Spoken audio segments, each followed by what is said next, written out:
Dikisahkan bahwasanya ada seorang ibu yang tengah memarahi putranya yang berusia 4 tahun. 4 tahun anaknya, ikhwan. Tiba-tiba pintu belakang rumahnya terbuka. Kemudian dihempaskannya dengan keras. Lalu dia mengusir anaknya. Enyahlah engkau, wahai anak durhaka. Pergilah engkau dari rumahku ini. Jangan kembali lagi ke rumahku ini. Jangan panggil aku lagi sebagai ibumu. Pergilah engkau anak durhaka. Anak ini pun pergi. Dia menangis, pergi meninggalkan rumah ibunya. Dan dia mencoba menelusuri gang-gang. Namun pertanyaannya, kemana anak ini akan pergi, ikhwan? Kemana dia akan menginap malam? Kemana dia akan beristirahat? Di mana dia akan makan? Maka anak ini pun kembali ke rumah ibunya. Sesampainya di sana, ikhwan, ditempelkannya pipinya di pintu rumah ibunya. Dia sambil dia menangis mengatakan, ya ummah, wahai ibu, man yaftahu liyal babu idza aghlaqti babaka anni. Wahai ibu, siapa pula yang akan membukakan pintu untukku jika engkau telah menutupnya? Ya ummah, wahai ibu, pintu mana lagi yang akan terbuka untukku jika seandainya pintumu telah tertutup bagiku? Ya ummah, wahai ibu, siapa pula yang akan mendekatkan dirinya kepadaku jika seandainya bukan engkau?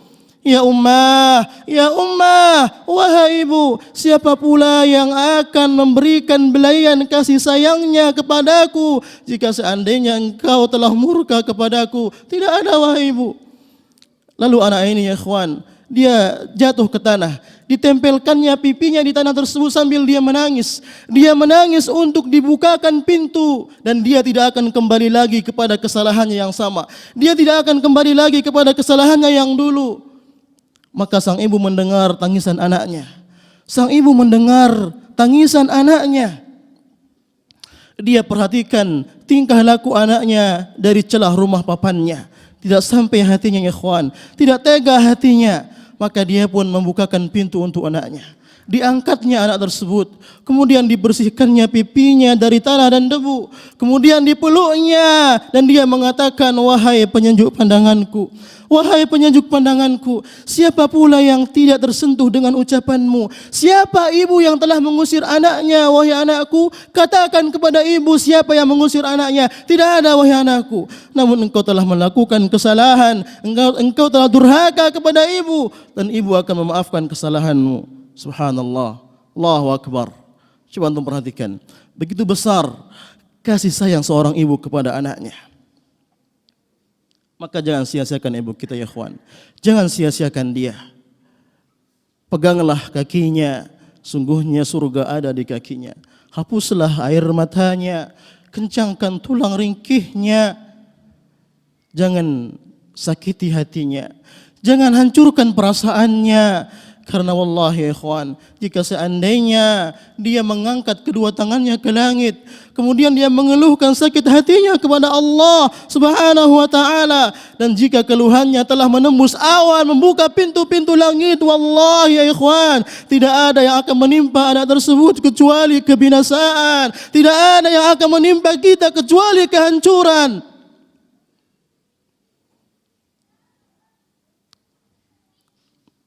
Janganlah kita termasuk dalam hadis Nabi SAW di mana Nabi mengatakan, raghima anfu, thumma raghima anfu, thumma raghima anfu. Celaka seorang anak, celaka seorang anak, celaka seorang anak. Man ya Rasulullah, siapa anak yang celaka tersebut, wahai Rasulullah? Siapa anak yang binasa itu, wahai Rasulullah?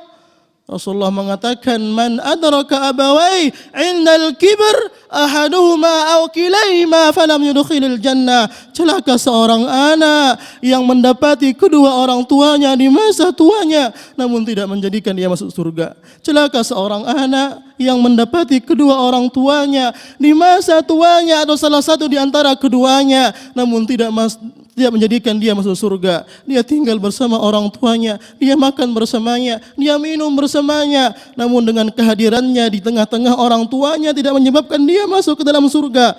Celaka seorang anak, ikhwan. Maka coba antum bayangkan, coba antum pikirkan ikhwan, jika seandainya Allah Subhanahu wa taala memanggil orang tua kita satu persatu.